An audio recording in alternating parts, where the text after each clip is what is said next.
JKR അക്കാഡമിയിലേക്ക് എല്ലാവർക്കും ഒരിക്കൽ കൂടി സ്വാഗതം. ആദ്യം തന്നെ റിക്വസ്റ്റ് ഉണ്ട്, നിങ്ങൾ ആദ്യമായിട്ടാണ് ഈ ചാനൽ കാണുന്നതെങ്കിലോ ഇതുവരെ സബ്സ്ക്രൈബ് ചെയ്തിട്ടില്ല എങ്കിലോ ഇന്ന് തന്നെ സബ്സ്ക്രൈബ് ചെയ്യുക. LD ടൈപ്പിസ്റ്റിന്റെ ടോപ്പിക് വൈസ് ക്ലാസ്സുകളാണ് നടന്നുകൊണ്ടിരിക്കുന്നത്. ഒരു ക്ലാസ് പോലും മിസ്സാവാതിരിക്കുന്നതിന് വേണ്ടിയിട്ട് നമ്മൾ ഈ ചാനൽ സബ്സ്ക്രൈബ് ചെയ്ത് ബെൽ ബട്ടണിൽ ക്ലിക്ക് ചെയ്താൽ മാത്രമേ ഞാൻ ഇടുന്ന വീഡിയോകൾ അപ്പോൾ തന്നെ നിങ്ങൾക്ക് കാണാൻ പെട്ടെന്ന് തന്നെ കാണാൻ സാധിക്കുകയുള്ളൂ. അതുകൊണ്ട് നമുക്ക് LD ടൈപ്പിസ്റ്റിന്റെ ടോപ്പിക് വൈസ് ക്ലാസ്സിലേക്ക് ജോയിൻ ചെയ്യുന്നതിന് വേണ്ടിയിട്ട് ഈ ചാനൽ സബ്സ്ക്രൈബ് ചെയ്ത് തന്നെ കാണുക.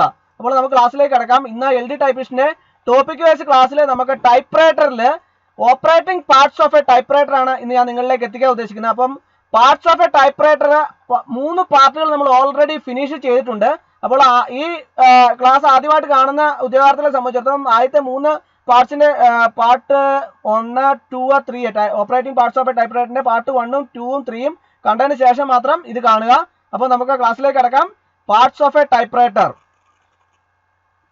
ആദ്യം നമുക്ക് ഓരോ പാർട്സും അതിൻ്റെ അകത്ത് വരാൻ സാധ്യതയുള്ള പ്രധാനപ്പെട്ട ഭാഗങ്ങൾ ഉൾപ്പെടുത്തിയിട്ടുള്ള ക്ലാസ്സുകളാണ് ഞാൻ തയ്യാറാക്കിയിട്ടുള്ളത്. അതുകൊണ്ട് കൂടുതൽ വിശദമായിട്ടൊന്നും പോകുന്നില്ല. നമുക്ക് ഏറ്റവും വേണ്ടത് നമുക്ക് അത്യാവശ്യമുള്ള കാര്യങ്ങൾ മാത്രം ഉൾപ്പെടുത്തിയാണ് ക്ലാസ് തയ്യാറാക്കിയിട്ടുള്ളത്.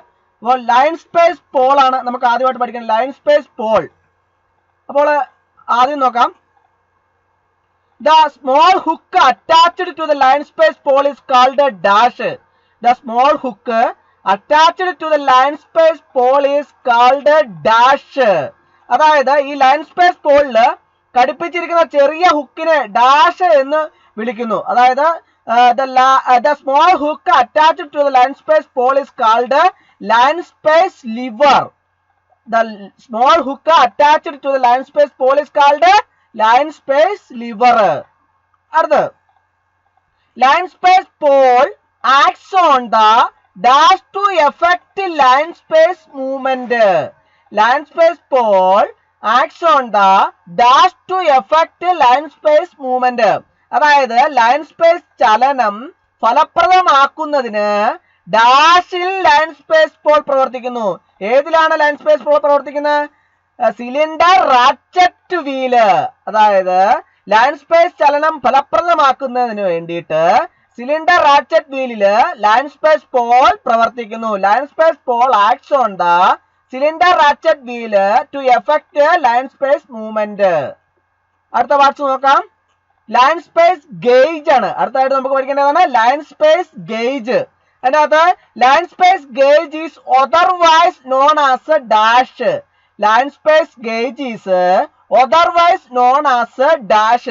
അതായത് ലൈൻ സ്പേസ് ഗേജ് ഡാഷ് എന്നുകൂടി അറിയപ്പെടുന്നു. എന്താണ്?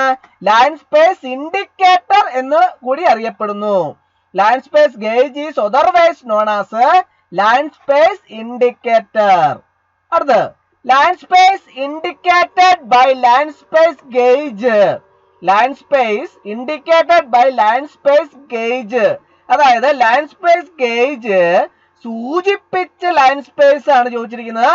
അത് single, double, triple. Line space indicated by line space gauge single, double, triple. അടുത്തായിട്ട് നമുക്ക് പഠിക്കേണ്ട പാർട്സ് എന്താണെന്ന് വെച്ചാൽ ഫീഡ് റോളേഴ്സ് ആണ്. Feed rollers. Number of feed rollers in a typewriter is dash. Number of feed rollers in a typewriter is dash. അതായത് ടൈപ്പ് റൈറ്ററിലെ feed റോളറുകളുടെ എണ്ണമാണ് ചോദിച്ചിരിക്കുന്നത്. 2 sets. Number of feed rollers in a typewriter is 2 sets. അടുത്ത് position of feed rollers in a typewriter is dash. Position of feed rollers in a typewriter. അതായത് ടൈപ്പ് റൈറ്ററില് ഫീഡ് റോളറുകളുടെ സ്ഥാനം എവിടെയാണെന്നാണ് ചോദിച്ചിരിക്കുന്നത്. Where is the position of feed rollers in a typewriter? Below the cylinder. Where is the position of feed rollers in a typewriter? Below the cylinder. Below the cylinder. അടുത്ത് feed rollers are made of dash. Feed rollers are made of dash. അതായത് feed റോളറുകള് എന്തുപയോഗിച്ചാണ് നിർമ്മിച്ചിരിക്കുന്നത്? എന്തുപയോഗിച്ചാണ്? Rubber or cork. Feed rollers are made of rubber or cork. അടുത്ത നോക്കാം. അടുത്ത ഈ ഫീഡ് റോളേഴ്സിനെ സംബന്ധിച്ച് തന്നെയാണ്. The feed rollers are controlled by dash. ഫീഡ് റോളറുകളെ നിയന്ത്രിക്കുന്നത് feed roll springs and feed roll release lever. ഫീഡ് റോളറുകളെ നിയന്ത്രിക്കുന്നത് ഫീഡ് റോൾ സ്പ്രിങ്സും ഫീഡ് റോൾ റിലീസ് ലിവറുമാണ്. The feed rollers are controlled by feed roll springs and feed roll release lever. The feed rollers press the paper closely against the cylinder and help proper feeding of paper. The feed rollers press the paper closely against the cylinder and help paper feeding of paper. Help proper feeding of paper. അതായത് ഈ feed റോളറുകള് സിലിണ്ടറിനെതിരെ paper അടുത്ത് അമർത്തി paper ശരിയായ രീതിയിൽ നൽകാൻ സഹായിക്കുന്നു. അതായത് ഇത് പേപ്പറിനെ ഫീഡ് റോളർ സിലിണ്ടറിനെതിരെയുള്ള പേപ്പർ അടുത്ത് അമർത്തിയതിനു ശേഷം അത് പേപ്പർ ശരിയായ രീതിയിൽ നൽകാൻ സഹായിക്കുന്നു. Feed rollers press the paper closely against the cylinder and help proper feeding of paper. വളരെ പ്രധാനപ്പെട്ട ഒരു കാര്യമാണ് ഇത്. ഫീഡ് റോളറുകൾ അതിന്റെ ഒരു ഫംഗ്ഷൻ ആണത്. ഫീഡ് റോളർ സിലിണ്ടറിനെതിരെ പേപ്പർ അടുത്ത് അമർത്തി പേപ്പർ ശരിയായ രീതിയിൽ നൽകാൻ സഹായിക്കുന്നു. അടുത്ത് a feed roll release lever is situated in between the cylinder and right thumb wheel. A feed roll release lever is situated in between the cylinder and right thumb wheel. അതായത് സിലിണ്ടറിനും വലത് thumb വീലിനും ഇടയിൽ ഒരു feed roll release liver സ്ഥിതി ചെയ്യുന്നു. A feed roll release lever is situated in between the cylinder and right thumb wheel. വലത് thumb വീലിനും പിന്നെ സിലിണ്ടറിനും ഇടയിലായിട്ട് ഒരു feed roll release liver സ്ഥിതി ചെയ്യുന്നു. അപ്പൊ ഇത്രയും കാര്യങ്ങൾ നിങ്ങൾക്ക് മനസ്സിലായി എന്ന് ഞാൻ വിചാരിക്കുന്നു. ഇതുവരെ ഈ ഭാഗത്തിൽ ഒരു സംശയമില്ലെന്ന് വിചാരിക്കുന്നു. അടുത്ത ഭാഗത്തിലേക്ക് നമ്മൾ കടക്കുകയാണ്. വളരെ ഇമ്പോർട്ടന്റ് ആയിട്ടുള്ള ഭാഗമാണ്, അതുകൊണ്ടാണ് ഞാൻ പറയുന്നത്. അടുത്തായിട്ട് നോക്കാം. Marginal stops. The number of marginal stops in typewriter is dash. Number of marginal stops in typewriter is dash. എത്രയാണ്? 2. One left, another right. ടൈപ്പ്റൈറ്ററിലെ മാർജിനൽ സ്റ്റോപ്പുകളുടെ എണ്ണം 2 എണ്ണമാണ്. ഒന്ന് ലെഫ്റ്റ്, ഒന്ന് റൈറ്റ്. അടുത്ത് the marginal stops are fixed on dash. The marginal stops are fixed on dash. Marginal സ്റ്റോപ്പുകൾ എവിടെയാണ് ഉറപ്പിച്ചിരിക്കുന്നത്? Where is the marginal stops are fixed on? Where? Marginal rack. Marginal സ്റ്റോപ്പുകൾ എവിടെ ഉറപ്പിച്ചിരിക്കുന്നു? മാർജിനൽ റാക്കിലാണ് ഉറപ്പിച്ചിരിക്കുന്നു.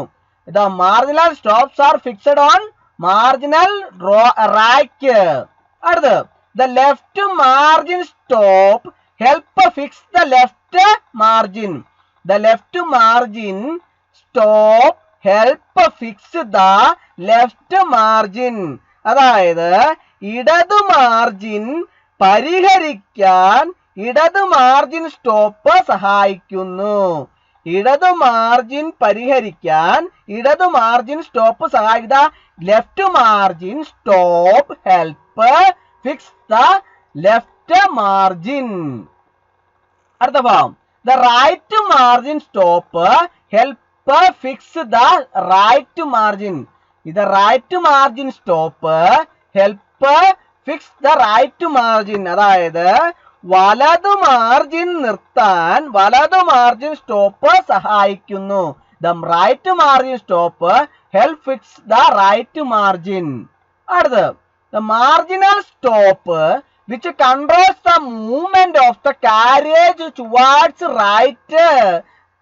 Marginal stop which controls the movement of the carriage towards right.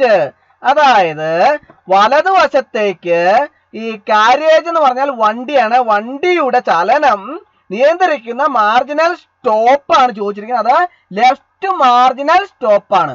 Marginal stop which controls the movement of the carriage towards right left marginal stop. അടുത്ത് marginal stop which controls the movement of the carriage towards left. അതായത് ഇടതുവശത്തേക്ക്, carriage എന്ന് പറഞ്ഞാൽ വണ്ടിയാണ്, വണ്ടിയുടെ ചലനം നിയന്ത്രിക്കുന്ന marginal stop right marginal stop. അപ്പൊ ഇത് രണ്ടും മനസ്സിലാക്കണം, അങ്ങോട്ടും ഇങ്ങോട്ടും മാറിപ്പോലെ. Marginal stop which controls the movement of the carriage towards right left marginal stop. Marginal stop which controls the movement of the carriage towards left right marginal stop. രണ്ടും കൂടെ മാറിപ്പോകരുത്. അതായത് ഈ വലത് മാർജിൻ നിർത്താന് വലത് മാർജിൻ സ്റ്റോപ്പ് സഹായിക്കുന്നു, അത് നമ്മൾ പഠിച്ചു. അതുപോലെ തന്നെ അടുത്തായിട്ട് വലതുവശത്തേക്ക് ഇതും കൂടെ മാറിപ്പോകരുത്. ഇത് right margin stop help fix the right margin. അതായത് ഈ വലത് മാർജിൻ നിർത്താൻ വേണ്ടിയിട്ട് വലത് മാർജിൻ സ്റ്റോപ്പ് സഹായിക്കുന്നു. അതുപോലെ തന്നെ ഇതായിട്ട് marginal stop which controls the movement of the carriage towards right left marginal stop. അതായത് ഈ വലതുവശത്തേക്ക് കാരിയേജിന്റെ ചലനം നിയന്ത്രിക്കുന്ന മാർജിനൽ സ്റ്റോപ്പ് ആണ് ഏതാണ്? Left marginal stop. അതുപോലെ തന്നെ ഇടതുവശത്തേക്ക് കാരിയേജിന്റെ ചലനം നിയന്ത്രിക്കുന്ന മാർജിനൽ സ്റ്റോപ്പ് ആണ് റൈറ്റ് മാർജിനൽ സ്റ്റോപ്പ്. അത് രണ്ടും മാറിപ്പോകരുത്. അതുപോലെ തന്നെ ഈ ആദ്യം നേരത്തെ ഞാൻ പറഞ്ഞ ഈ ഇടത് മാർജിൻ പരിഹരിക്കാൻ ഇടത് മാർജിനൽ സ്റ്റോപ്പ് സഹായിക്കുന്നു. അതുപോലെ തന്നെ വലത് മാർജിൻ നിർത്താൻ വലത് മാർജിൻ സ്റ്റോപ്പ് സഹായിക്കുന്നു. ഇത്രയും കാര്യങ്ങൾ അങ്ങോട്ടും ഇങ്ങോട്ടും മാറിപ്പോകരുത്. ഈ 4 കാര്യങ്ങളും പ്രത്യേകമായിട്ട് ഉറപ്പിച്ചിരിക്കണം. അടുത്ത ഭാഗത്തിലേക്ക് കിടക്കുകയാണ്. Marginal stop which causes the ringing of the bell. Marginal stop which causes the ringing of the bell. അതായത് മണി മുഴങ്ങുന്നതിന് കാരണമാകുന്ന marginal stop right marginal stop. പ്രത്യേകം ഓർത്തിരിക്കണം. Marginal stop which causes the ringing of the bell. അതായത് മണി മുഴങ്ങുന്നതിന് കാരണമാകുന്ന മാർജിനൽ സ്റ്റോപ്പ് ഏതാണ്? Right marginal stop. ഇത്രയും ഭാഗം നിങ്ങൾക്ക് മനസ്സിലായി എന്ന് വിചാരിക്കുന്നു. അടുത്ത ഭാഗത്തിലേക്ക് കടക്കുകയാണ്. Typewriter scales. Number of scales in a typewriter. ഒരു ടൈപ്പ്റൈറ്ററിലെ സ്കെയിലുകളുടെ എണ്ണം എത്രയാണ്? 4. Number of scales in a typewriter 4. അതുപോലെ 4 scale in a typewriter. 4 scale in a ടൈപ്പ്റൈറ്ററിൽ ഓരോന്ന് നമുക്ക് പറയാം. ഒന്ന് മാർജിനൽ സ്കെയില്, അത് പേപ്പർ ടേബിൾ സ്കെയിൽ എന്നുകൂടി അറിയപ്പെടുന്നു. അടുത്തത് കാരിയേജ് സ്കെയിൽ, അത് പേപ്പർ ബെയിൽ സ്കെയിൽ എന്നറിയപ്പെടുന്നു. ഫ്രണ്ട് സ്കെയില് അത് ലൈൻ സ്പേസ് അഡ്ജസ്റ്റിംഗ് സ്കെയിൽ എന്നുകൂടി അറിയപ്പെടുന്നു. Line finder scale alignment scale എന്നുകൂടി അറിയപ്പെടുന്നു. അപ്പോൾ number of scales in a typewriter 4 ആണ്. അപ്പോൾ 4 സ്കെയിൽസ് ഇൻ എ ടൈപ്പ്റൈറ്റർ ഏതൊക്കെയാണ്? 4 scales in a typewriter. 1 marginal scale, 2 carriage scale, 3 front scale, 4 line finder scale. അപ്പോൾ number of scales in a typewriter എത്രയാണ്? 4. 4 scales in a typewriter ഏതൊക്കെയാണ്? Marginal scale, carriage scale, front scale, line finder scale. അപ്പൊ ഇത്രയും കാര്യങ്ങൾ മനസ്സിലായല്ലോ. അപ്പോൾ അടുത്ത ഭാഗത്തിലേക്ക് കിടക്കുകയാണ്. അടുത്ത paper table. Portion of the typewriter where paper rests is known as dash. Portion of the typewriter where paper rests is known as dash. അതായത് പേപ്പർ വിശ്രമിക്കുന്ന ടൈപ്പ്റൈറ്ററിന്റെ ഭാഗം ഡാഷ് എന്നറിയപ്പെടുന്നു. ഏതാണ്? പേപ്പർ ടേബിൾ എന്നറിയപ്പെടുന്നു. Portion of the typewriter where paper rest is known as paper table. Portion of the typewriter where paper rest is known as paper table. അടുത്ത് paper table is also known as paper table dash എന്നുകൂടി അറിയപ്പെടുന്നു. എന്താണ്? Paper rest plate എന്നുകൂടി അറിയപ്പെടുന്നു, അല്ലെങ്കിൽ paper shelf എന്നുകൂടി അറിയപ്പെടുന്നു. Paper table is also known as paper rest plate അല്ലെങ്കിൽ പേപ്പർ ഷെൽഫ് എന്നുകൂടി അറിയപ്പെടുന്നു. അടുത്ത് the part of the typewriter which protect paper from the oil part. അതായത് എണ്ണ ഭാഗങ്ങളിൽ നിന്ന് പേപ്പറിനെ സംരക്ഷിക്കുന്ന ടൈപ്പ്റൈറ്ററിന്റെ ഭാഗം, the part of the typewriter which protect paper, പ്രത്യേകം ശ്രദ്ധിക്കണം, which protect paper from the oil part. ഏതാണ്? Paper table. അതായത് എണ്ണ ഭാഗങ്ങളിൽ നിന്ന് പേപ്പറിനെ സംരക്ഷിക്കുന്ന ടൈപ്പ്റൈറ്ററിന്റെ ഭാഗം, the part of the typewriter which protect paper from the oil parts. ഏതാണ്? Paper table. ഇത്രയും ഭാഗം നിങ്ങൾക്ക് മനസ്സിലായി എന്ന് വിചാരിക്കുന്നു. അടുത്ത ഭാഗത്തിലേക്ക് കടക്കുകയാണ്. അടുത്ത് റബ്ബർ ഫീറ്റ് ആണ്. അടുത്ത് നമുക്ക് പഠിക്കാനുള്ള ഏതാണ്? അടുത്ത പാർട്സ് ഓഫ് എ ടൈപ്പ്റൈറ്ററിൽ അടുത്ത് പഠിക്കേണ്ടത് ഏതാണ്? റബ്ബർ ഫീറ്റ് ആണ്. Number of rubber feet under the typewriter is dash. എത്രയാണ്? 4. Number of rubber feet under the typewriter is dash. എത്രയാണ്? 4. അതായത് ടൈപ്പ്റൈറ്ററിന് കീഴിലുള്ള റബ്ബർ പാദങ്ങളുടെ എണ്ണം എത്രയാണെന്നാണ് ചോദിച്ചിരിക്കുന്നത്. അത് 4 ആണ്. Number of rubber feet under the typewriter 4. അടുത്ത ടൈപ്പ്റൈറ്ററിലെ ഏറ്റവും പ്രധാനപ്പെട്ട ഒരു ഭാഗമാണ്, പാർട്സ് ഓഫ് എ ടൈപ്പ്റൈറ്ററിലെ ഏറ്റവും പ്രധാനപ്പെട്ട ഭാഗമാണ് eraser. Eraser is used to correct the mistakes by moving the carriage both right or left side of the typewriter. Eraser is used to correct the mistakes by moving the carriage both right or left side of the typewriter.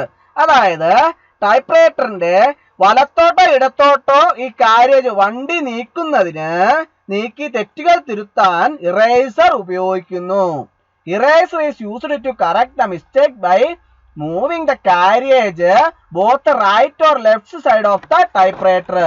അപ്പോൾ ഇത്രയും പാർട്സുകളെ കുറിച്ചാണ് ഇന്നത്തെ ക്ലാസ്സിൽ നമുക്ക് പഠിക്കേണ്ടത്. അപ്പോൾ class ഇഷ്ടമായാൽ like ചെയ്യണം, ഷെയർ ചെയ്യണം, സബ്സ്ക്രൈബ് ചെയ്യണം, മാക്സിമം എല്ലാവരിലേക്ക് എത്തിച്ചു കൊടുക്കണം. ഒരിക്കൽ കൂടി നന്ദി പറഞ്ഞുകൊണ്ട് നിർത്തട്ടെ. നന്ദി, നമസ്കാരം.